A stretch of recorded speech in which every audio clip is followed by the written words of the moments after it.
Nous voici maintenant en présence de l'arcane 10, arcane de la roue de fortune, et non pas de la roue de la fortune. Alors, qu'en est-il de la symbolique de cet arcane? Donc on peut voir une roue avec une manivelle et 3 personnages, un qui est stable sur une forme de plateau, un qui descend et un qui monte. Donc le personnage central est un sphinx qui représente une petite justice. Ce sphinx va nous interpeller, il va nous poser une question. Le mauve derrière lui représente le divin, représente la plus haute spiritualité. D'ailleurs, on voit que le personnage est bleu spirituel. C'est un gardien du seuil, donc il faut trouver la réponse à l'énigme qu'il nous donne. Et cette question est: qu'est-ce qui fait tourner la roue? Qu'est-ce qui transforme l'incréé en créé, l'animalité en humanité? Donc c'est ce qu'on peut voir avec les 2 personnages qui tournent autour de la roue. Eh bien la réponse, c'est la volonté, le travail sur soi. Donc ici, il est question de réaffirmer sa volonté, affirmer sa volonté dans le monde.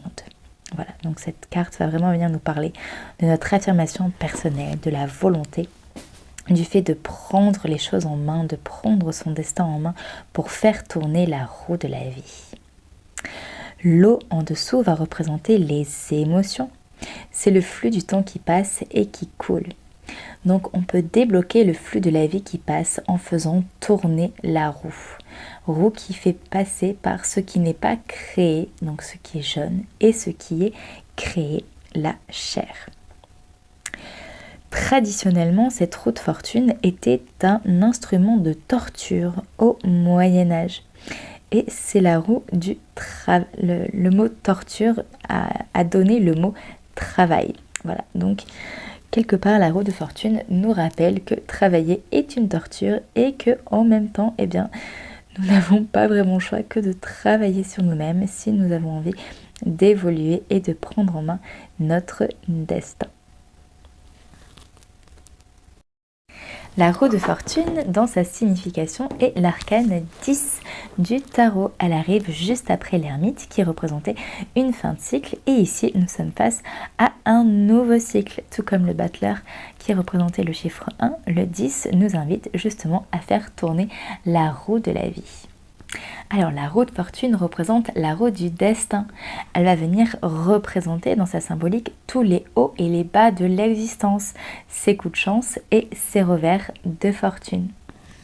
La roue nous apprend que tout est impermanent et que tout change tout le temps, que le monde est en permanence, évolution et transformation, que ce qui était vrai hier ne sera pas forcément vrai demain ni aujourd'hui.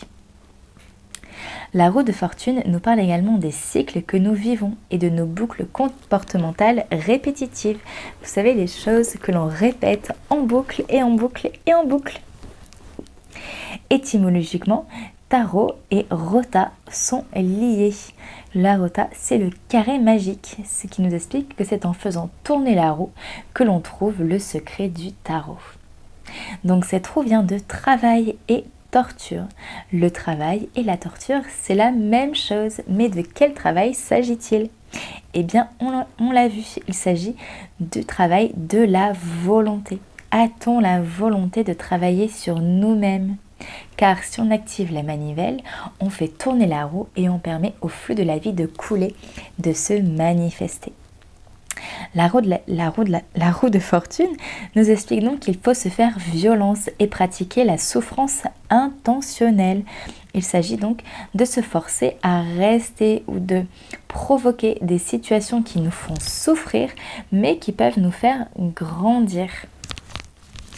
Enfin, fortune vient du mot fortuna qui signifie la chance, le hasard et les occasions. Donc il s'agit ici de la bonne ou de la mauvaise fortune.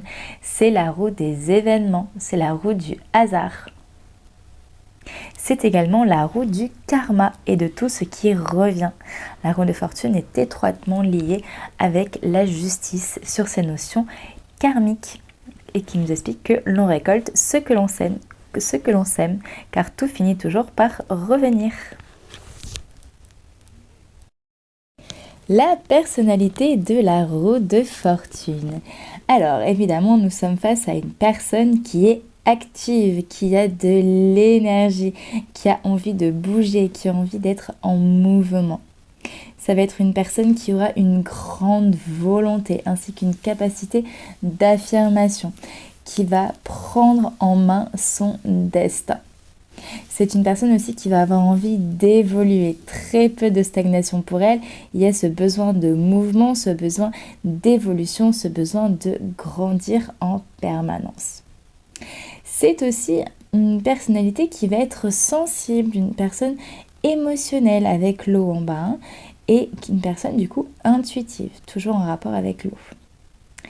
C'est une personne qui va être réactive et qui va avoir une forte capacité d'adaptation. Pourquoi ? Parce que elle s'adapte très bien au haut et au bas de la vie. Elle a compris qu'il y avait des hauts et des bas et elle sait s'adapter finalement, elle sait faire avec.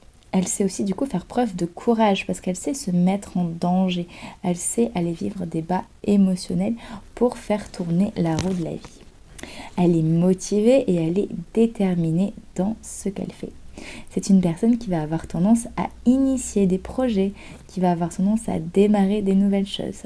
Pas forcément à toujours les finir, mais en tout cas, elle a cette volonté d'avancer. Ensuite, elle peut avoir un certain rapport à la chance ou à la malchance et un rapport avec le destin. Elle peut par exemple beaucoup parler du destin, beaucoup croire en son destin, bien qu'elle ait compris que c'était à elle de prendre les choses en main. La part d'ombre de la roue de fortune. Alors, ici, c'est soit le hamster qui tourne dans sa cage, donc il y a un besoin de bouger pour bouger finalement, mais qui ne fait que brasser de l'air et qui n'évolue pas vraiment, et qui du coup va avoir tendance à répéter et répéter et répéter toujours les mêmes erreurs, toujours les mêmes expériences, toujours les mêmes leçons à apprendre finalement qu'elle n'arrive pas à apprendre. Ça peut aussi représenter au contraire la stagnation, le blocage, l'arrêt. C'est comme si la roue était enrayée et qu'elle ne pouvait plus tourner. On se retrouve alors complètement bloqué à l'arrêt.